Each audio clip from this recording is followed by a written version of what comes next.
A warm welcome. You're tuned into Eye on Africa. I'm Rochelle Ferguson. We are here with the top stories for you on the continent. Clashes ensue between police and opposition supporters in Togo as anti-government protests enter a third day. Opponents of President Faure Gnassingbé are demanding he resign after 12 years in power. A month after a deadly mudslide rocked Sierra Leone's capital, Freetown, killing at least 500 people and leaving hundreds of others missing, the victims of the disaster are being relocated. And as the 7th edition of the African Diaspora International Film Festival kicks off here tonight in Paris, we talk to Jeryl Prescott Sales, the writer and director of Stand Down Soldier. Hello. But first to our top story. Tensions remain high in Togo this Friday as anti-government demonstrations continued for a third day. Clashes ensued between police and opposition supporters who are demanding that President Faure Gnassingbé resign after 12 years in power. Faure Gnassingbé succeeded his father, who remained at the helm of Togo for almost 4 decades. Since mid-August, the name Tikpi Atacham has been on many people's lips. He's the man behind Togo's current popular uprising. The ruling party, though, accuses him of having links to extremist groups. Our correspondents on the ground sent us this report. Tikpi Atacham has been forced to live under tight security. Over the past few weeks, the leader of the Pan-African National Party, the PNP, has been making waves for those who've been ruling the country for the past 50 years. Yes, my life is still in danger, but that's how it is. Are we going to accept a monarchy out of fear? No. We voted for a republic in 1992. We don't want to be forced into a monarchy today. This is unacceptable. Atacham's rebellion against the ruling power began as a student. In 2014, he created his own party based in his hometown, Sokode, in central Togo. How can you make a people stand up for themselves when they're not aware of the situation they live in? We started explaining to the Togolese people how they were being governed. We explained in French and in local dialects. We explained things such as the national budget and how it is spent, and how the president lives. We also explained how our country's national resources are exploited, things that our fellow citizens don't know about.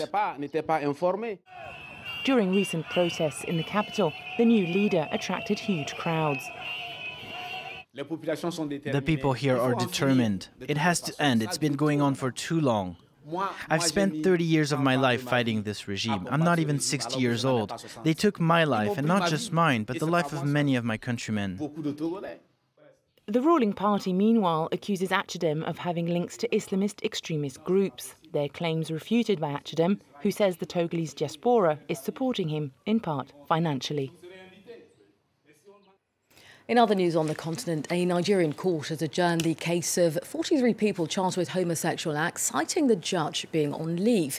A hotel owner and 2 of his employees stand accused of encouraging 40 males, including 12 minors, to engage in sex at the establishment. All defendants pleaded not guilty. They were granted bail last month, but ordered to undergo, quote, sexual rehabilitation.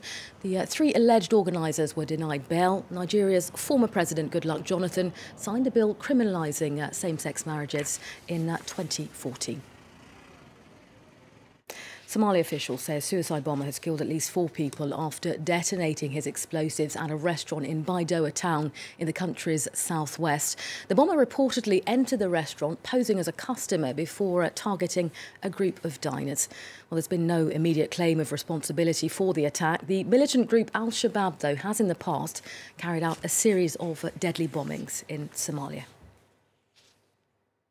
Next, on August 14th, Sierra Leone was hit by torrential rains and flooding so severe that it caused a mountainside on the outskirts of the capital, Freetown, to collapse. Well, mud crashed down on several communities, killing at least 500 people and leaving hundreds of others missing, presumed dead. Authorities are now desperately trying to relocate survivors whose homes were destroyed in that mudslide. France 24's Shirley Sitbourne brings us this report. Mount Sugarloaf 4 weeks after it collapsed. Mud still covers hundreds of homes it crushed on the morning of August 14th, and victims' bodies trapped inside them. In a tent camp nearby, authorities are trying to relocate survivors whose homes were destroyed. Now 25 households, no more they go in. They're trying to operate as quickly as possible in difficult conditions.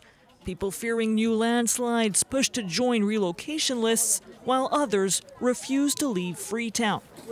Not all of them are willing to be relocated. Some of them told us that they are having relatives around, host families around they will want to put up with, rather than being relocated to Juba Barracks. Some are concerned by overcrowded shelters where there's limited access to sanitation and where survivors risk being infected with diseases such as cholera. I've lost 21 members of my family, so I'm afraid. I don't want to go, even though my name is on the list to go to the camp.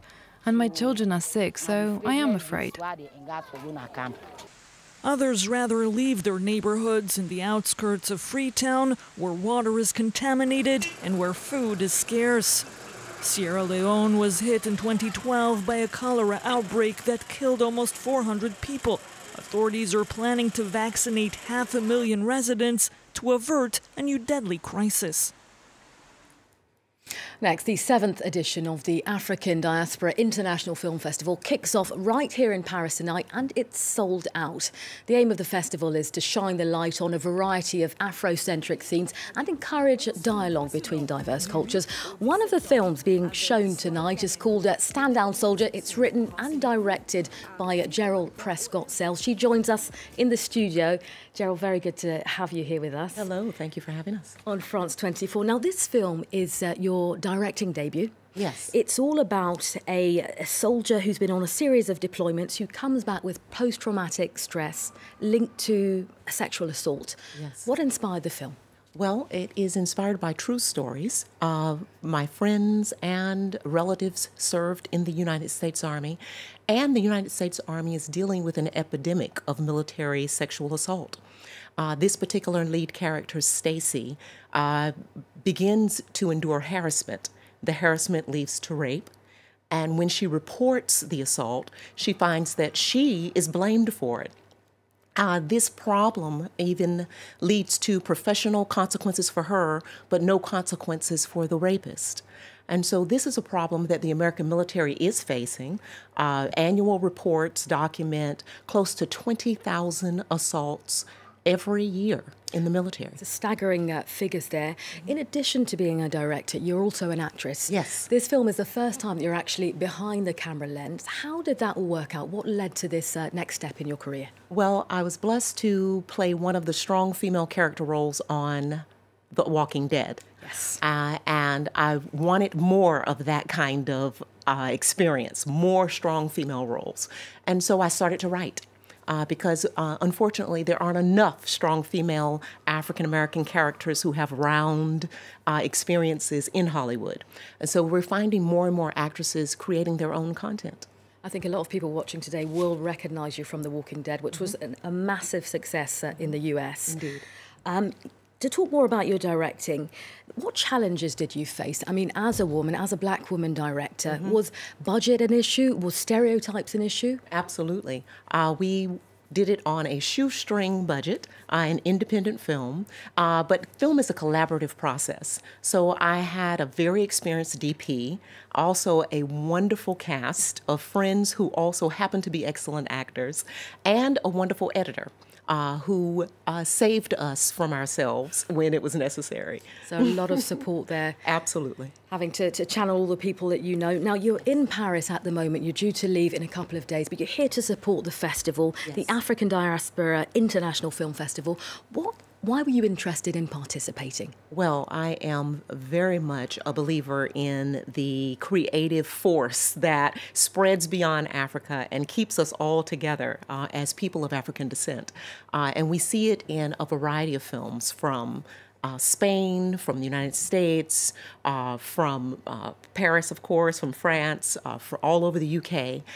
Tonight's film, Garambe, is an excellent film, sold out. I hated to walk out of it to even enjoy this wonderful interview, and I plan to see all of it eventually because it is a fascinating film. And my film premieres Sunday at 4 o'clock. and we hope to have a wonderful audience there who will understand that Black female experiences certainly have firm ties across continents. Now, for people who are in Paris or indeed going to be passing through Paris on Sunday, how can they get themselves a ticket, or are they sold out for Sunday as well? I don't think we're sold out yet. If someone comes to the theater, they should be able to get a ticket, but they have to get there early because I think we probably will sell out. So at Cinema Lincoln. A festival, as we were saying before, focused on Afrocentricity, essentially, themes which affect Black men and women. Tell us a bit more about some of those themes coming out of the festival. Well, one of those themes, fortunately, is love. For example, with my character, Stacy, her family's love for her saves her because she's had this experience of trauma in the military. And another theme is just the fact that women serve their communities in many ways. The women who serve in the military, the women who serve in their churches and in their communities in various ways, as well as serving their families.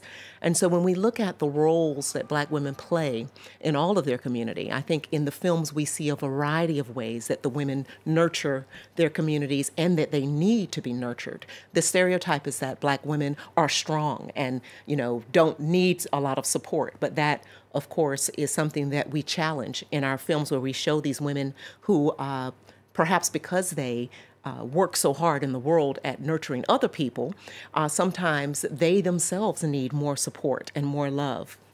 Okay, well, again, the African Diaspora International Film Festival kicks off tonight. We keep saying it's sold out, but it's going on until Sunday. Yes. Jeryl Prescott Sales, it's been an absolute pleasure having you on France 24 tonight. Thank you. All right, your Eye on Africa team will be back in about 50 minutes' time here on France 24. Join us then. Thanks for watching.